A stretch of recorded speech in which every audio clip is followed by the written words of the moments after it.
Magandang gabi po sa inyo. Ito naman po si Marsolo. Ang pagbabalik ni Marsolo, bagamat matagal po tayong nawala, ito, nagbalik na po tayo. So, kinumpleto ko lang kung anong facility na kinakailangan natin para makagawa ng ganitong video at pinag-aralan po natin at nagawa po natin. So, ito, hindi ko na kayo iiwan ng mga ilang araw, ilang buwan, ilang linggo. So, magpapatuloy po tayo sa ating ginagawa.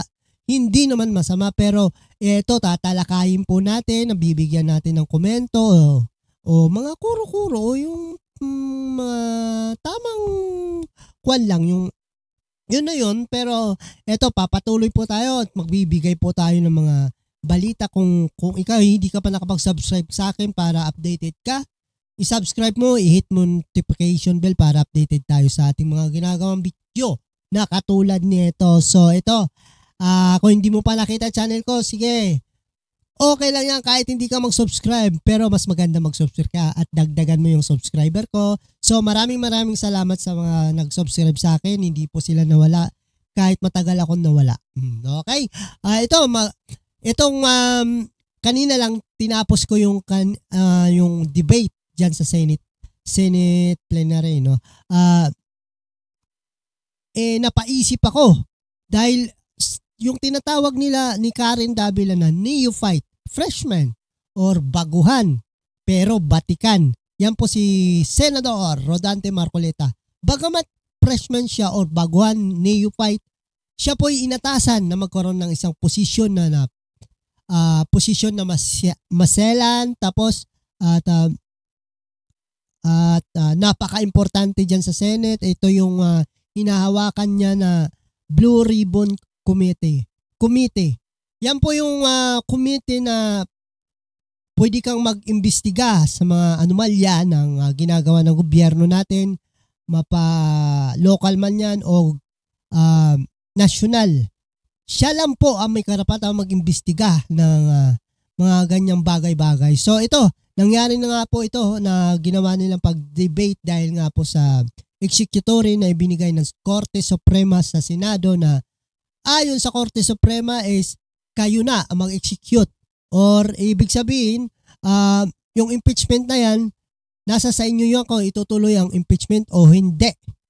Kaya ito ang pinagdebatihan nila ating mga butihing senador, lalo na itong si neophyte, freshman at baguhan na batikan na si Senador Rodante Marcoleta. Yan po, sinasabi ko na nga ba, may future talaga to si Rodante Marcoleta.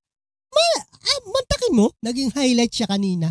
So, tinutukan talaga ng buong bansa ang kanyang ginawa na napanganga ang mga taong bayan. Yan po ang dapat nating iidolo. Hindi yung katulad ng iba, makangawa lang eh. Yun na yun. Pero ito si Rodante Marcoleta, may paninindigan, papagkatiwalaan, patas. Oposisyon ka man o administrasyon, siya po ay napakapatas na tao. Kung may mali ka, sisitahin ka. Kung tama ka, hahangaan ka niya. So yan po ang characteristic ni Marcoleta. Kung sa noon mayroong Iron Lady na si Miriam Defensor Santiago, eto po si Rodante Marcoleta tawagin po natin IP man. Yung yung kumakarate, si Ape Man. Yan po, dahil bukod sa magaling, patas, at makatarungan na tao, walang ginawa kundi magtanggol kung tama ka. So ito, panoorin po natin yung nangyari kanina na debate na ginawa nila kanina. Talagang napaka-intense po talaga na ginawa ng ating mga senador. At naging highlights po talaga si Senador Rodante Marcoleta. Siya talaga ang naging bida talaga sa ginawang debate. So, kayo na po bahala humusga kung napakagaling ba or nagagaling-galingan. Pero para po sa atin, para po sa akin, hindi po talaga nasayang yung ating boto kay Rodante Marcoleta. Bagamat nung unang tangka niya na pagiging senador hindi natuloy dahil sabi nga po ng administrasyon noon ni Duterte, mag-antay ka ng tamang panahon. Hilaw ka pa, magpakilala ka at gumawa ka ng mabuti. So ayan na nga po, eto, naisa katuparan na po. Nagtyaga po siya mag-antay So ito na nga pong panahon na ito. Ngayon, dahil noon sa Kamara, yung Quadcom na yan, inapi siya. So ngayon dito siya, sa Senado, siya ang bibida. Kaya panoorin po natin to, guys. Hey, let's get it on. A unanimous decision in a lot of instances before.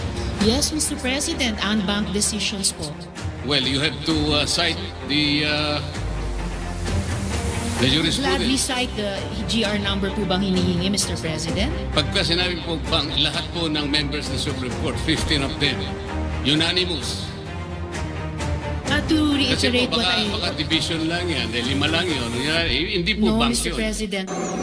Ito ang wow trending. Pinabilib ni Senador Rodante Marcoleta ang mga bumoto sa kanya.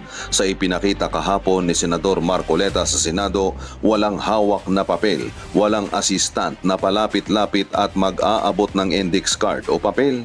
Wala ding binabasa sa cellphone na may nakasaksak pa na power bank. Alam niyo mga kaibigan, ito talaga si Rodante Marcoleta is napaka-consistent kung siya ay mag-deliver ng mga words by words. At saka hindi po siya yung tao nga pupunta na lang doon basta-basta na lang mamamatay. Siya po ay napakaraming bala na dinadala. Kaya naman po ay napakagandang pakinggan, napakagandang panoorin ang mga ginagawa ni Rodante Marcoleta nung siya ay nasa Kamara pa. Ngayon nasa Senado na siya. Siya po talaga ang bida. Kaya panoorin po natin at ituloy. Pero ang mas nakakagulat sa lahat kung akala mo ay nasa 50s pa lang, si Senador Marcoleta Ang talas ng abay memorya, hindi po. no? Dahil 72 years old na po siya 72, ngayon. pero ang galing ng Ipinanganak memorya. noong July 29, 1953. Mula 2004 hanggang 2013, naglingkod siya bilang representative ng Alagad Party List at sa 2016 hanggang 2025 sa Sagip Party List naman.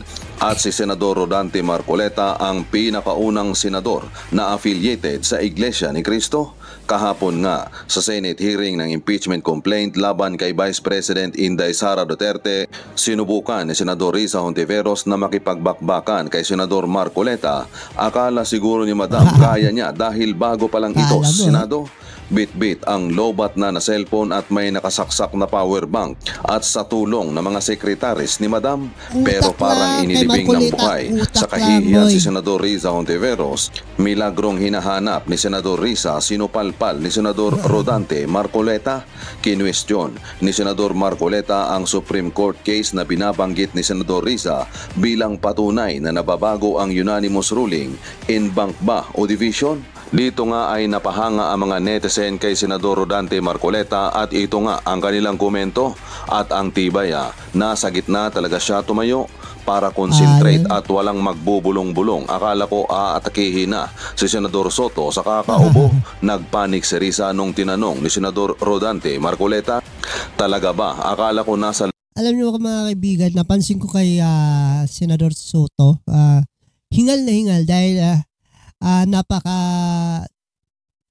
intense po na makadebatehan niya si Rodante Marcoleta at mantakin mo abogado, Rodante versus komedyante, kaya naman na itong si akala mo atakihin na talaga, hingal po talaga si Senador Soto dahil si Rodante Marcoleta is chill lang, parang chill lang, sige bato ka ng bato.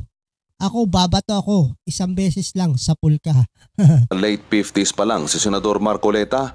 Iba talaga siguro ang aura pag alam mo ang tao na walang inggit sa katawan. He's changed the level of debate. Pag nagbida-bida ka lang, lalamunin kanya. And you can tell who really knew what she is talking about the way they answer or question each other. For this thumbs up to Marcoleta, Cayetano and Escudero, loud and clear ang sinasabi, straight to the point. Walang alam sa proseso sa korte kaya nung complex yung tanong, iyak.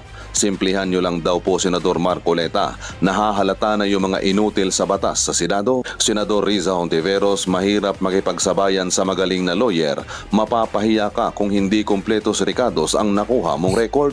Kahapon din nakita ng malinaw kung paano nagkaiba ang tunay na may alam at yung mga tumanda na sa Senado pero nagkukunwaring matalino lang ang lumalabas na bias sa lahat ng aspeto lalo na sa mismong gobyerno. Agree, di sayang ang boto ko sa kanya. Kahit nung nasa Congress pa siya, believed na ako sa kanya. He has a brilliant mind. President, in lieu of an interpellation of the good gentleman from Tarlac, I will be seconding a motion, Mr. President, preceded by a brief manifestation. Earlier, Mr. President, Senator Marcoleta said he refuses to speculate on reversal. But the good gentleman's own position is based on his own speculation that the SC will not reverse its decision. A tabling of the motion to dismiss, which is what I will second in a few minutes, Mr. President, a tabling of the motion to dismiss by the Senate today is not defiance of the Supreme Court. Wala pa nga po kasing final na desisyon. Kahit ang Korte Suprema po, iniintay pa ang comment ng VP. That is why I will be seconding the motion of the Minority Leader to table the motion to dismiss the impeachment complaint until the decision of the Supreme Court has attained finality. Tama po. We should exercise extraordinary prudence in this matter of transcendental importance. Still, I also wish to take this opportunity to express my thoughts at this crucial moment for our chamber. Mr. President, I agree and I continue to respect the Supreme Court. Hindi po magbabago iyan. But, Mr. President, hindi naman po ibig sabihin ng respeto ay pananahimik. Lalo na kapag inisip natin kung gaano kalaki ang nakataya dito. Magkaiba rin yung rumerespeto at yung bulag. Kaya naman, I will not be choosing silence, nor will I be turning a blind eye in the face of clear and unmistakable injustice.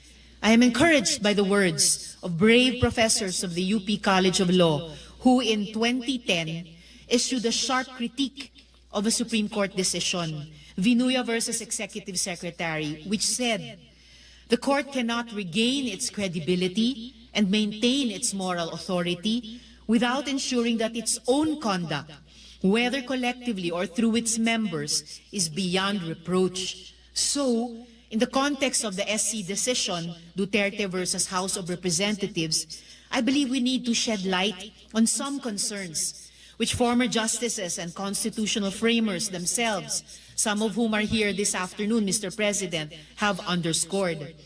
Una, the Supreme Court decision was based on critical factual errors. At binanggit na rin po ito ni Minority Leader. And this has since been pointed out by no less than retired Senior Associate Justice Antonio Carpio. For example, the decision said that the February 5 impeachment complaint was transmitted to the Senate without a plenary vote in the House. A simple check of the record, specifically House Journal number 36, shows that this is false. Walang haka-haka. Those official records are plain for anyone to see.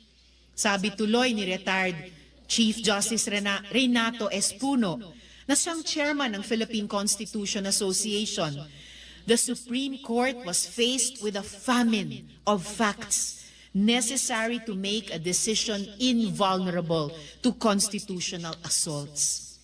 Pangalawa, actions already taken under a prior and valid interpretation should be recognized as legally effective. Yan naman ay mula kay retired Justice Adolf Ascuna. The House of Representatives was operating under the regime of the legal doctrines in Francisco and Gutierrez, which held that the initiation of impeachment proceedings begins from referral. Kung unconstitutional pala na sundin ang legal doctrines, in the words of Justice Ascuna, that is legally unfair. Paano nga naman unconstitutional kung sinunod lang nila ang patakaran ng mismong Korte Suprema? Dagdag pa po sa isang desisyon nitong 2020 lamang, Madreo versus Byron. Sabi ng korte na kung may pagbabago sa doktrina at interpretasyon ng batas, dapat prospective ang aplikasyon nito. At ang pangatlo at huling punto, mistulang nadagdagan ang requirements sa proseso ng impeachment na hindi naman nakasaad sa ating saligang batas.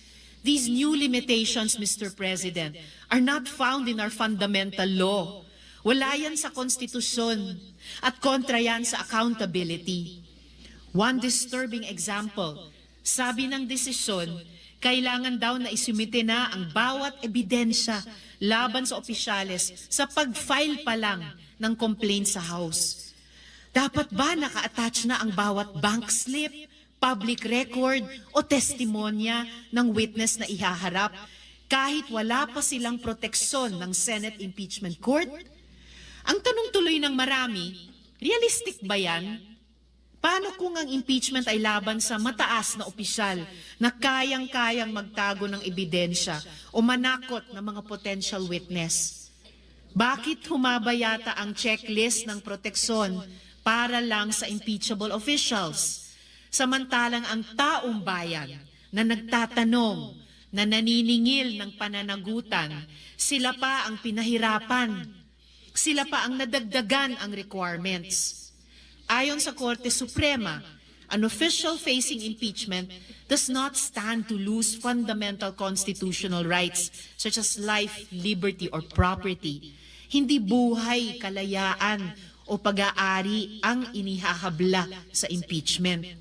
Kung ang usapan naman ay due process, hindi ba't ang mismong impeachment trial na nga ang mismong venue para doon? Maririnig ang dalawang panig. May ebidensya, may magdedepensa. That is due process. So what are we afraid of? At dahil nandito rin po sa gallery ngayon, Mr. President, ang isa sa mga constitutional commissioners na si Christian Monsod, di lalo po akong confident na mag-take exception sa isang sinabi kanina ng good gentleman mula sa Taguig at Pateros na dapat mahirap ang proseso ng impeachment. Kontra po doon ang pananaw ng Constitutional Commission kung mababasa po natin ang records ng deliberations ng komisyon, partikular sa panig ni Commissioner Regalado. Muli, patuloy nating nire-respeto ang Korte Suprema. Pero pwede mong respetuhin ang isang institusyon habang nagtatanong at pinag-uusapan ang kanyang desisyon. In Firestone Ceramics Inc. versus Court of Appeals, the court conceded that it is not infallible. Should any error of judgment be perceived, sabi nila, it does not blindly adhere to such error. In this jurisdiction, rectification of an error more than anything else is of paramount importance. In the 2010 letter that I mentioned earlier, the UP law professors said that the position of the Supreme Court as the final arbiter of all controversies requires competence and integrity completely above any and all reproach. A breach of these values, the professor said, does violence to the primordial function of the Supreme Court as the ultimate dispenser of justice. And the UP Law Dean who led that letter to the Supreme Court, walang iba po kundi ang nagsulat ng desisyon na ating pinag-uusapan. Dear Mr. President, dear colleagues, I believe this decision is of the highest public interest, whose consequences will echo through time and history. Maraming taon mula ngayon, pag-aaralan at hihimayin ito ng lahat. Mula sa mga estudyante, mga journalist, mga political analyst, mga academics, at higit sa lahat ng ating mga kababayan. One day, and this day will come, history will judge all of us based on our actions today, August 6, 2025.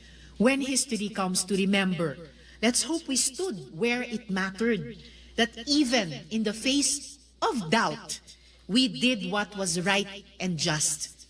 With deep respect for the Supreme Court and all institutions of our country, Mr. President, I therefore second the motion to table the motion to dismiss the impeachment complaint until the decision of the Supreme Court has attained finality. Salamat po, Mr. President.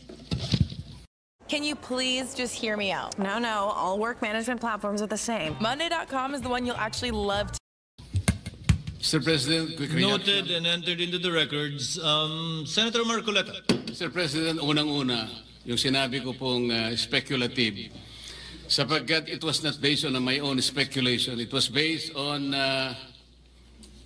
my long practice as a litigation Yan, walang lawyer. papel yan, pa ha? po Walang akong papel, nakitang walang isang cellphone, walang unanimous kodego. decision. Ewan ko lamang po kung merong magbo-volunteer ngayon Ayan. na abogado Tingnan mo, walang In the last power 40 bank, walang years, cellphone.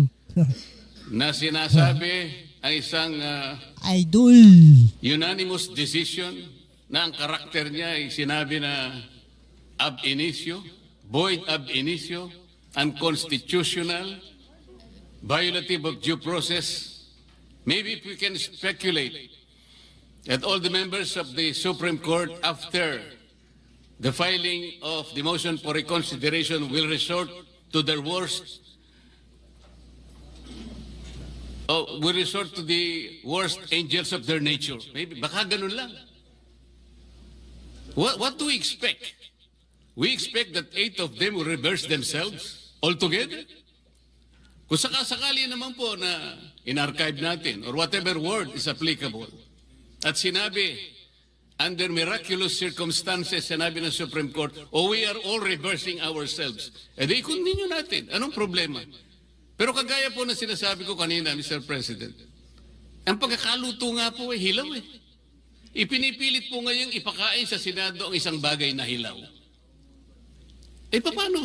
Sinabi po ba ng Supreme Court na wag na kayong mag-impeach? Hindi po. Binigyan po tayo ng guidelines. Alam po ba ninyo kung bakit binigyan na ng guidelines ng Supreme Court kung paano mag-impeach? Kasi po, Mr. President, if you recall, the Supreme Court issued a notice on July 8, 2025, requiring at least 11 information from the House of Representatives and the Senate. The Senate made a manifestation na wala po kaming maibibigay sapagkat lahat po niyan ay makukuha ninyo sa House of Representatives. Alam po ba ninyo na 4 sa hinihingi ng Supreme Court ay nandun po sa puso ng due process? Ano po yung hinihingi? Sinabi lamang po ng Supreme Court, pwede bang ibigay nyo sa amin kung lahat ng miyembro ng House of Representatives ay binigyan ninyo ng kopya at kailan? Pwede bang ibigay nyo sa amin ang timing kung kailan nyo ibinigay at binigyan, kung paano nyo sila binigyan ng pagkakataong mabasa yung impeachment complaint? Pwede nyo bang ibigay sa amin kung every article of impeachment ay nakalagay doon ang mga dokumento na nagpapatibay ng artikulo? Pwede nyo bang ibigay sa amin kung nagkaroon sila ng pagkakataon talaga na mabasa yung impeachment complaint? Alam po ba ninyo kung anong sagot ng Solicitor General in behalf of the House of Representatives? Ito po yung sagot nila.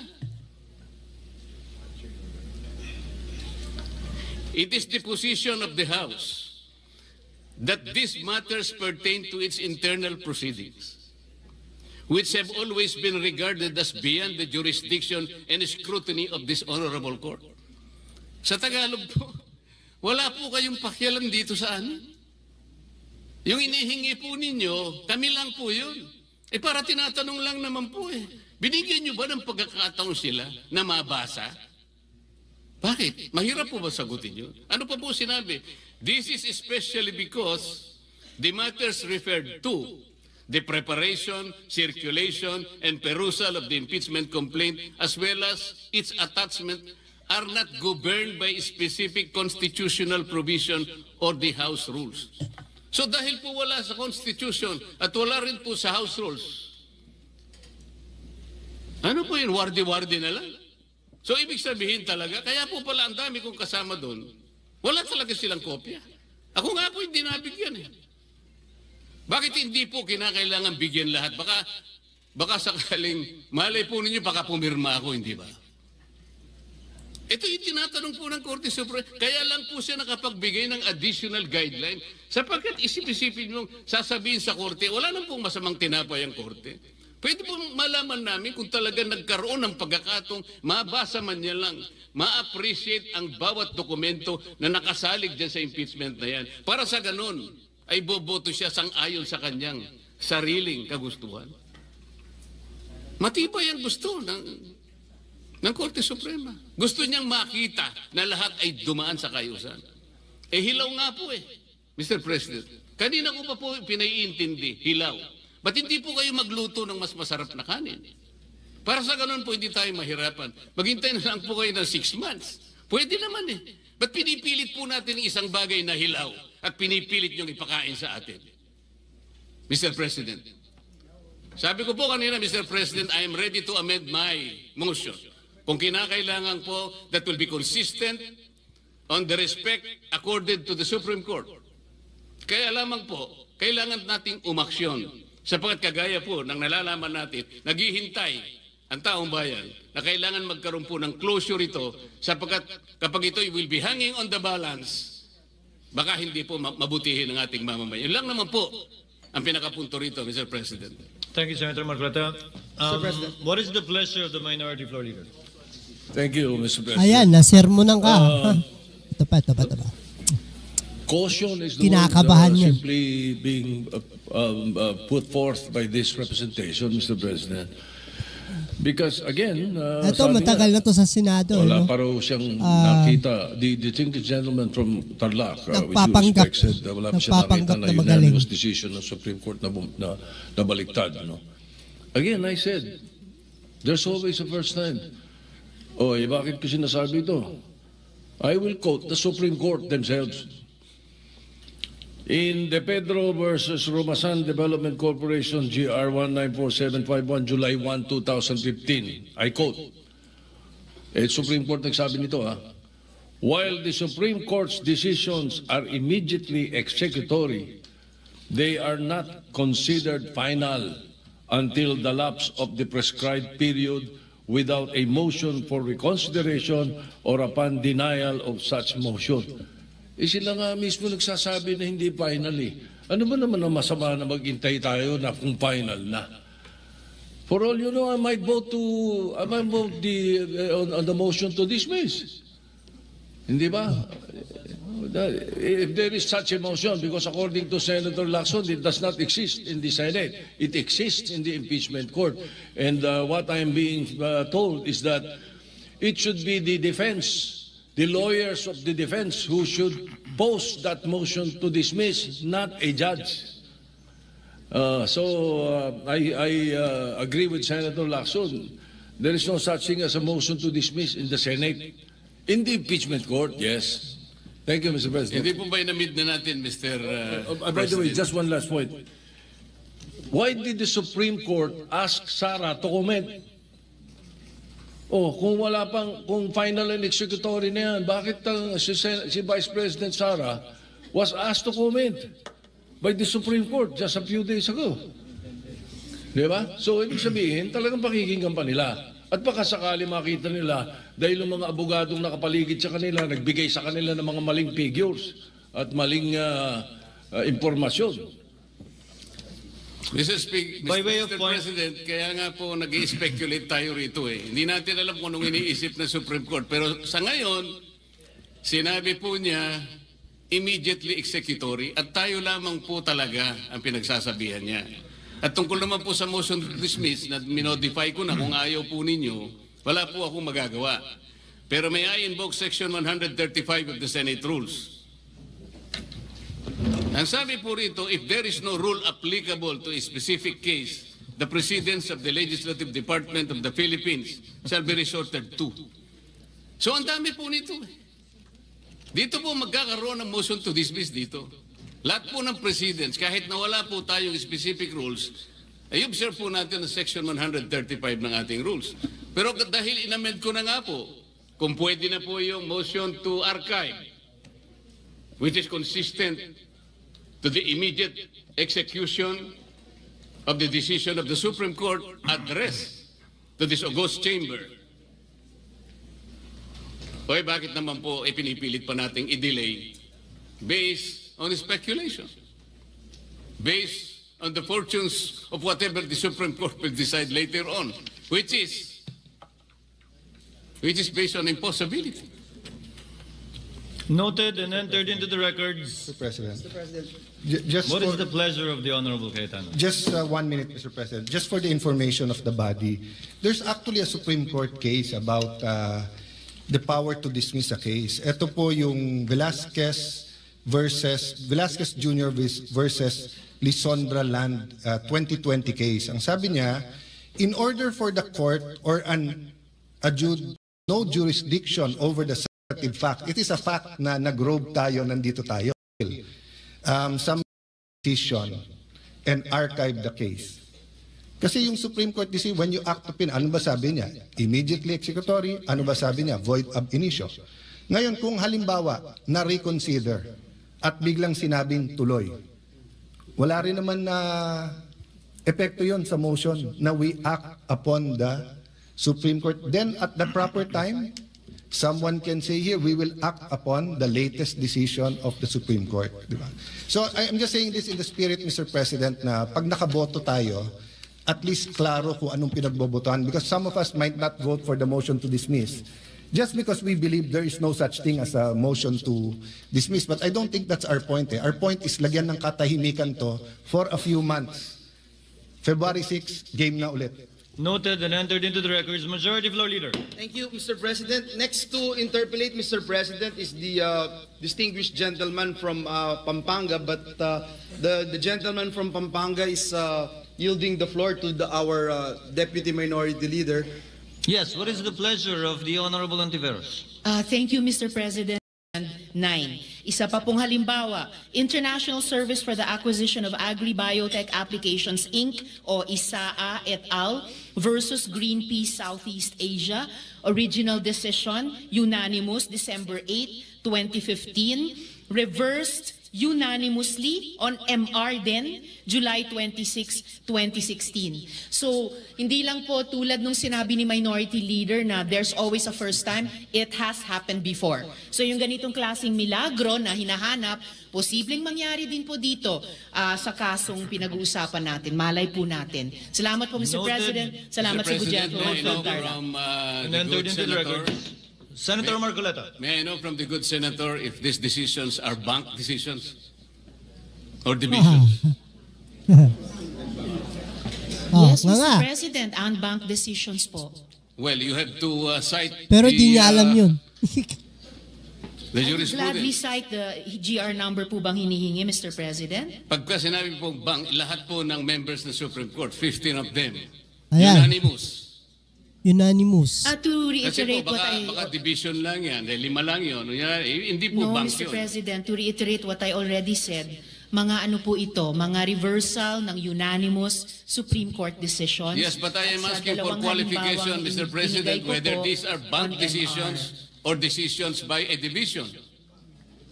And whether or not they were characterized by... Sinabi ko rin na po kanina ang bank po. decisions po ito. Hindi po, Whether or not the decisions are characterized by the following Di ka mananalo dyan, Risa. One, unconstitutional, void ab initio, wala yung binabasa. Nasa all these are utak yan. present in those jurisprudence cases as you cited, Mr. President, bagamat para itong yung pinag-uusapan natin kaninang operative facts, kanina simple lang yung tanong eh. May kaso na po ba na ang Supreme Court sa unanimous decision ay ni-reverse ang sarili nila? Ngayon may dinadagdag na tanong. Pero sige po, yung League of Cities of the Philippines versus COMELEC, the Supreme Court in its original decision in 2008 unanimously declared the cityhood laws unconstitutional. I will have to get more information po on the ISAA reversal of unanimous decision.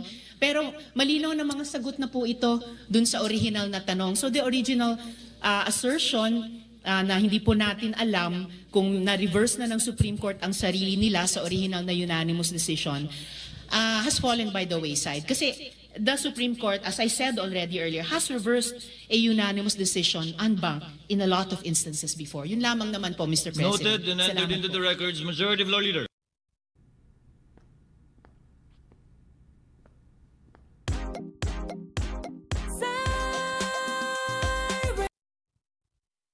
Yan na.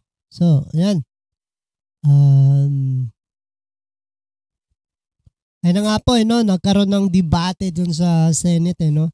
So, iba talaga pag full of knowledge ka pa talaga. Tapos, abogado ka pa, 20 years in practicing, ano ba yun, yung pagka-abogado niya. So, sino mananalo?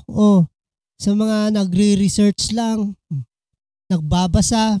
Ito, nagbabasa, nagre-research, nag-aaral. Yan po si Rodante Marcoleta. So, maraming salamat sa pakikinig, pagtsatsaga sa panunood.